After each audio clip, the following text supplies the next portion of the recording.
ಈ ನಾಯಿನ ಎಲ್ಲಿಡ್ಬೇಕು ಅಲ್ಲೇ ಇಡ್ಬೇಕು, ಇಲ್ಲಾಂದ್ರೆ ತಲೆ ಮೇಲೆ ಉಚ್ಚೆ ಹೋಯ್ತದೆ. ಈ ಹುಚ್ಚ ನಾಯಿಗೊಂದ್ ತುತ್ತ ಹಾಕಿದ್ರ ತಿನ್ಕೊಂಡ್ ಹೋಗ್ತದ, ಆದ್ರೆ ಈ ಹಚ್ಚ ನಾಯಿ ಇದಾವಲ್ಲ ಅವಕ್ಕೊಂದ್ ತುತ್ತ ಹಾಕಿದ್ರು ತಿನ್ಕೊಂಡ್ ಬೊಗಳ್ತಾನೆ ಬಿದ್ದಿರ್ತಾವ್. ನನ್ ಮಗನ್ಗೆ ಹೇಳ್ದೆ ಮನೆಗೊಂದು ನಾಯಿನ್ ತಗೊಂಡ್ ಬಾರೋ ಅಂತ. ಅವನ್ ನೋಡಿದ್ರೆ ಒಂದ್ ಬೆರ್ಕೆ ನಾಯಿನೇ ತಂದವನೆ. ಬೆಳಗ್ಗೆ ಯಾಕೆ ಹಿಂಗ್ ಆಡ್ತಾ ಇದೀರಾ? ಹೊಡೆದಿದ್ ನಾನ್ ಸೆನ್ಸರ್ ಕಾರ್ಪೊರೇಷನ್ ಕಟಿಂಗ್ ಶಾಪ್. ಇದು ಮನೆ ಅನ್ಕೊಂಡಿದ್ರೆ ಏನ್ ಅನ್ಕೊಂಡ್ರೆ ನೆಮ್ಮದಿನೇ ಇಲ್ಲ ನಂಗಿಲ್ಲಿ. ನಾಯಿಗಳು ಫಸ್ಟ್ ಟೈಮ್ ಒಂದು ನಾಯಿ ಬಗ್ಗೆ ಮಾತಾಡ್ತಾ ಇದೀರಾ. ಈ ನನ್ ಮಗ ಮದ್ವೆ ಆಗ್ಬೇಕಾದ್ರೆ ನಮ್ಮ ಮನೇಲಿ ಬೊಗಳೋ ನಾಯಿ ಯಾವ್ದು ಇಲ್ಲ ಅಂತ ಹೇಳ್ಬಿಟ್ಟು ನನ್ನ ಕಟ್ಕೊಂಡ್ ಬಂದ. ಆದ್ರೆ ಇಲ್ಲಿ ನೋಡಿದ್ರ ಬೊಗಳೋ ನಾಯಿ ಮನೆ ಮುಂದೆನೆ ಕುಂತದ್.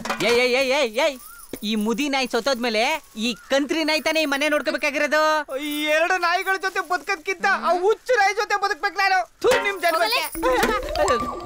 ಎಷ್ಟು ಮುದ್ಕೆ ಜರ್ಮನ್ ಎಸ್ಬಿಟ್ಲಲ್ಲ. ತಾಮ್ರದ ಎಷ್ಟಿದ್ರೆ ಒಂದ್ ಕ್ವಾರ್ಟರ್ ಆಯ್ತಿರ್ಲಿಲ್ವಾ?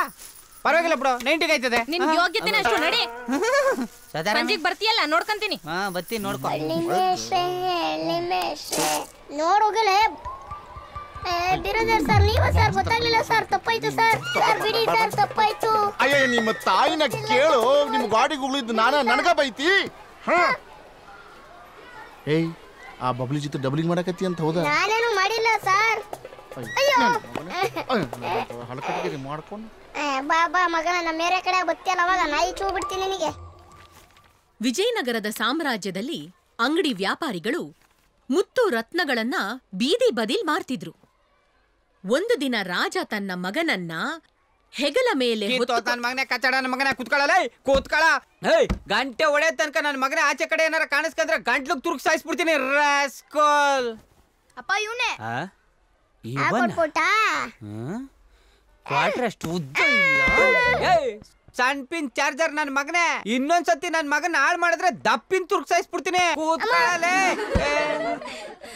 Hello, excuse me. ಓ, ಪ್ರೇಮ್ ಅವ್ರ ಸಿನಿಮಾ ತುಂಬಾ ಚೆನ್ನಾಗಿದೆ, ನೋಡಿದ್ದೀನಿ. ಉಪೇಂದ್ರ ಅವ್ರದ್ದು ನೋಡಿ ಹೋಗಿ. ಅಯ್ಯೋ ನಿಮ್ಮ ಏನೋ ನಿಮ್ಮಪ್ಪ ಸೇಮ್ ನಿನ್ ಥರನೇ ಆಡ್ತಾರೆ. ಮೇಡಮ್ ಅವರೇ, ನೀವು ಮುಂದುವರಿಸಿ. ಅಲ್ಲಿಗೆ ರಾಜ್ಯಭಾರ ಇಳಿಯಿತು. ಈ ದೇವಸ್ಥಾನ ಅದಲ್ರಿ ಮೇಡಮ್ ಅವರೇ, ಹೊಸದಾಗಿ ರಿನೋವೇಟ್ ಮಾಡಿರೋದ್ರಿ. ಈ ಕ್ಷೇತ್ರದಲ್ಲಿ ನೀವೇನೇ ಕೇಳ್ಕೊರ್ರಿ, ಅದು ಪಲ್ಸಲಾರದೆ ಬಿಡಂಗಿಲ್ರಿ. ಹೌದಾ? ಇಲ್ಲ ನಮ್ಮ ಮಾತೇ ಇಲ್ರಿ. ಸ್ವಲ್ಪ ಕೂತ್ಕೊಂಡು ಹೋಗೋಣ. ಕೂತ್ಕೊಳ್ಳೋಣ್ರಿ ಮೇಡಮ್ ಅವರೇ.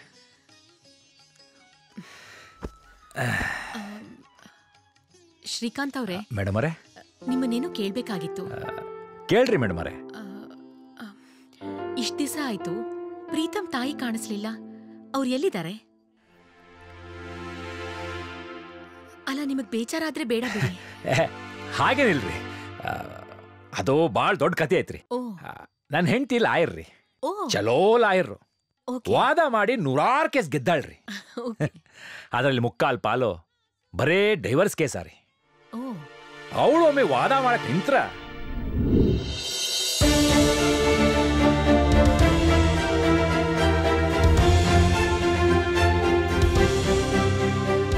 ಹೆಣ್ಣಿಗೆ ಸಮಾನತೆ ಇಲ್ವಾ ಮೈ ಲಾರ್ಡ್? ಅವಳಿಗೂ ಇಷ್ಟ ಬಂದಾಗ ಬಟ್ಟೆ ಹಾಕೊಳ್ಳೋ ಸ್ವಾತಂತ್ರ್ಯ ಇದೆ. ತಾಳಿ ಕಟ್ಟಾಗಿಂದ ಸಾಯೋವರೆಗೂ ಗಂಡ, ಮನೆ, ಮಕ್ಕಳು ಅಂತ ಎಲ್ಲ ಜವಾಬ್ದಾರಿಗಳನ್ನೂ ವಹಿಸ್ಕೋತಾಳೆ. ಅವಳ ಮೇಲಾಗೋ ಮಾನಸಿಕ ಹಿಂಸೆನ ಸಹಿಸ್ಕೊಂಡು ಅವನ ಜೊತೆ ಕೊನೆವರೆಗೂ ಬಾಳ್ತಾಳೆ ಮೈ ಲಾರ್ಡ್. ಹೆಣ್ಣಿನ ತ್ಯಾಗದ ಮುಂದೆ ಯಾವುದು ದೊಡ್ಡದಲ್ಲ. ಅವಳಿಗೆ ಅವಳದೇ ಆದ ಸ್ವಾತಂತ್ರ್ಯ ಇದೆ.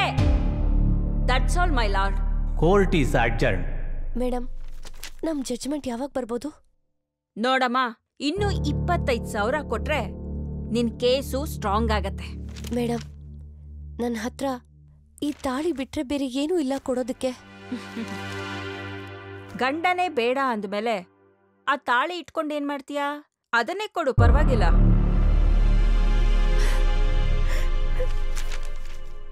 ಅಲ್ಲ, ಕಂಡವ್ರ ಮನೆ ಒಲೆ ಆರಿಸಿ ನಮ್ಮನೆ ಒಲೆ ಉರಿಸಿದ್ರೆ ಅವ್ರ ಶಾಪ ತಟ್ಲಾರ್ದೆ ಬಿಡ್ತದ?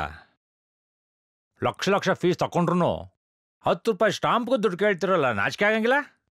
ಹಾಗ್ ನಾನ್ ದುಡ್ಕೊಂಡ್ ಬರೋದಕ್ಕೆ ಹಾಯಾಗಿ ನೆಮ್ಮದಿಯಾಗಿ ಕೂತ್ಕೊಂಡು ಹೊತ್ತೊತ್ತು ಕೂತ್ಕೊಂಡು ತಿಂತಾ ಇರೋದು. ನಾವ್ ಯಾವ್ದ್ರ ಕಡಿಮೆ ಇದ್ದೀವಿ ಹೇಳೋ? ಕೂತ್ ತಿಂದ್ರು ಕರದಷ್ಟು ಆಸ್ತಿ ಅದ. ಏನೋ ನೀನ್ ಪ್ರೀತಿಸಿ ಮದುವೆ ಆಗಿದ್ದೀನಿ ಅಂತ ಸುಮ್ನಿದ್ದೀನಿ ಅಷ್ಟ.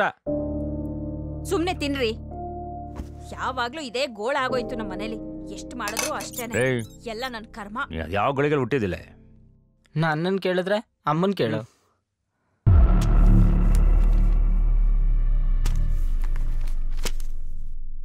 ಎರಡು ವರ್ಷದಿಂದ ಕೇಸ್ ಎಳೀತಾನೇ ಇದೆ.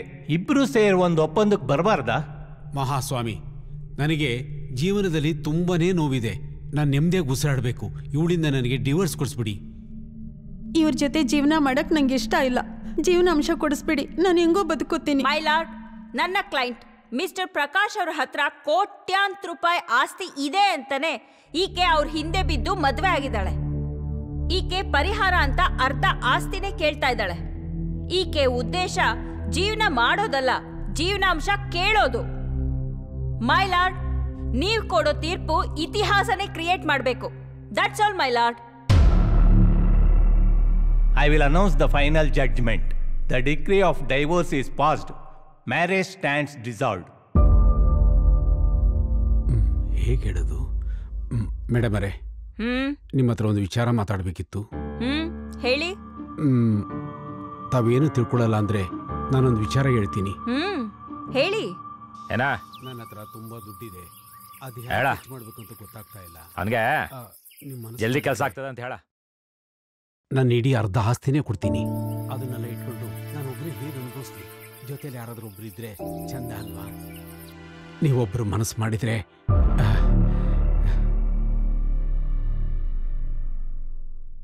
ಗೊತ್ತಾಗದೇ ಇರೋ ಥರ ನಾನು ನೋಡ್ಕೊತೀನಿ.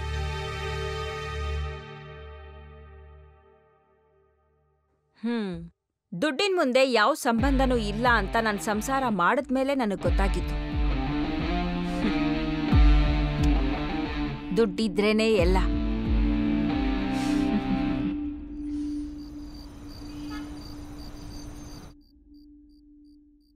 ನಾವಿಬ್ರು ಜೊತೆಯಾಗಿ ಸಂಸಾರ ಮಾಡೋದ್ರಲ್ಲಿ ಅರ್ಥ ಇಲ್ಲ ಅನ್ಸಕತ್ತದ. ಅರ್ಥ ಹುಡ್ಕೋದ್ರಲ್ಲಿರತ್ತೆ, ನೋಡೋದ್ರಲ್ಲ. ಹೇಸ್ಕಿ ತುಳಿದ ಮೇಲೆ ಕಾಲ್ ತೊಳ್ಕೊಂಡು ಹಿಡಿಬೇಕು. ಹಂಗ ಬಿಟ್ರೆ ಬೆನ್ನಿಗೆ ಸಿಡಿತದ. ಹೇಸ್ಗೆ ತುಳಿಯುವಂತ ಕೆಲ್ಸ ನಾನೇನು ಮಾಡಿಲ್ಲ. ಹಂಗಾದ್ರೆ ನಿನ್ನ ಆಫೀಸಲ್ಲಿ ಅವ್ನ ಯಾವನ ನಿನ್ ಕೈ ಮುಟ್ಟಿದ್ರೆ ಸುಮ್ನೆ ನೋಡ್ಕೊಂಡು ಕೂತೆಲ್ಲ ತಪ್ಪಲ್ಲ, ಸುಳ್ಳಲ್ಲ? ಯಾಕೆ ಬಾಯಕ್ ಮಾತು ಬರ್ಲಿಲ್ಲ? ನಿಮ್ ಬುದ್ಧಿ ಎಷ್ಟಿದ್ಯೋ ಅಷ್ಟಕ್ ಮಾತ್ರ ನೀವ್ ಯೋಚನೆ ಮಾಡೋದು. ಅದು ನನ್ನ ಆಫೀಸು. ಅಲ್ಲಿ ಸಾವಿರಾರು ಜನ ಕ್ಲೈಂಟ್ಸ್ ಬರ್ತಾರೆ, ಅವ್ರನ್ನ ಕನ್ವಿನ್ಸ್ ಮಾಡ್ಬೇಕಾಗುತ್ತೆ, ಅವ್ರ ಜೊತೆ ಮಾತಾಡ್ಬೇಕಾಗುತ್ತೆ. ಅಷ್ಟಕ್ಕೆ ತಪ್ಪು ತಿಳ್ಕೊಂಡ್ರೆ ನಾನೇನ್ ಮಾಡಕ್ಕಾಗುತ್ತೆ? ತಪ್ಪು ತಿಳ್ಕೊಂಡ? ನಾನೇನ್ ತಪ್ಪು ತಿಳ್ಕೊಂಡಿನಿ? ಇನ್ನೇನ್ ಮತ್ತೆ ಹೀಗ್ ಮಾತಾಡ್ತಿರೋದ್ ನೋಡಿದ್ರೆ ಗೊತ್ತಾಗ್ತಿಲ್ವಾ? ನಾನ್ ಕಣ್ಣಾರೆ ನೋಡಿರೋದು, ನಾ ಕಣ್ಣಾರೆ ನೋಡ್ಲಾರ್ದು ಎಷ್ಟ್ ನಡೆದಿರ್ಬೋದು ನಿನ್ನ ಹತ್ರ. ಇಷ್ಟು ಚೀಪಾಗಿ ಮಾತಾಡ್ತೀರಾ? ನಾನ್ ಚೀಪಾಗಿ ಮಾತಾಡ್ತೀನ? ಹೌದು.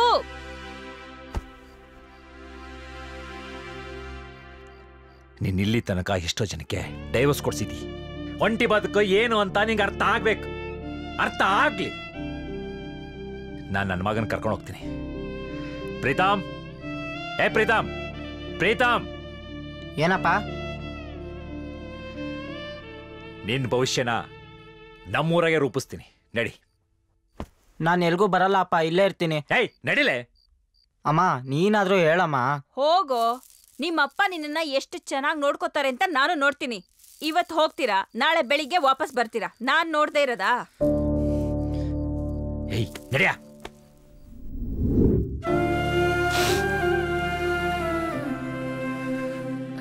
ಸಾರಿ ಶ್ರೀಕಾಂತ್ ಅವರೇ, ನಿಮ್ಮ ಮನಸ್ಸಿನಲ್ಲಿ ಇಷ್ಟೊಂದು ನೋವಿದೆ ಅಂತ ನಂಗೆ ಗೊತ್ತಿರ್ಲಿಲ್ಲ.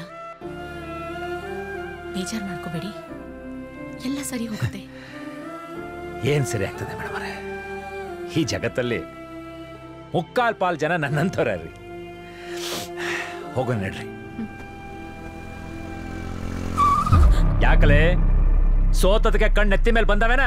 ರೋಡಲ್ಲಿ ಹೋಗೋನು ಮೈ ಮೇಲೆ ಯಾಕೆ ಬರಕತ್ತಿಲ್ಲ? ನೀವೇನ್ ದೊಡ್ಡ ಫ್ರೀಡಮ್ ಫೈಟರ್ ಅನ್ಕೊಂಡಿದ್ದೀರಾ? ನೀವು ಗೆದ್ದಿರೋದು ಜುಜುಬಿ SDMC ಎಲೆಕ್ಷನ್, MLA ಎಲೆಕ್ಷನ್ ಅನ್ಕೋಬೇಡಿ. SDMC ಎಲೆಕ್ಷನ್ ಗೆಲ್ಲಕ್ಕಾಗ್ಲಿಲ್ಲ, MLA ಎಲೆಕ್ಷನ್ ಹೇಗೆ ಫೇಸ್ ಮಾಡ್ತೀರಾ? ಇಲ್ಲಿಗೆ ಮುಗೀತು ಅನ್ಕೋಬೇಡಿ. ಮುಂದೈತೆ ನೀವ್ ಹೆಂಗ್ ಅಧಿಕಾರ ಚಲಾವಣೆ ಮಾಡ್ತೀರಂತ ನಾನು ನೋಡ್ತೀನಿ. ಏಯ್ ಪೈಲ್ವಾನ್ಕಿ ಬಿಟ್ಟಿದ್ದೀನಿ ಅಷ್ಟ. ತಲೆ ಕಟ್ ನಿಂತ್ರ ಅದೇ ಗತ್ತು ಅದೇ ಕೈ ಇರುತ್ತದ, ತಿಳಿತಾ? ಬಾಳ ಹಾರಾಡ್ಬೇಡ. ನೀನು ಸಣ್ಣ ಅವಧಿ, ನಡಿ. ಎದ್ರ ಕಳವನಿ ಗೊತ್ತು, ಸಣ್ಣವನ್ ಯಾರು ದೊಡ್ಡವನ್ ಯಾರಂತ. ಶ್ರೀಕಾಂತ್ ಅವ್ರೆ, ಆವಾಜ್ ಹಾಕಿದ್ರೆ ಹೆದರ್ಕೋತೀನಿ ಅನ್ಕೊಂಡಿದ್ಯಾ? ನಿನ್ನಂಥವ್ರನ್ನ ಎಷ್ಟೋ ಜನರನ್ನ ನೋಡಿದೀನಿ. ಹೋಗ್ತಾ ಇರೋ. ನಡೆಯಲೇ ನಿಮಗಿದೆ. ಆಯ್ತು ಮೇಡಮರೇ, ಇದನ್ನಿಷ್ಟಕ್ಕೆ ಬಿಡಬಾರ್ದ್ರಿ. ಇದಕ್ಕೊಂದು ಗತಿ ಕಾಣಿಸ್ತೀನಿ.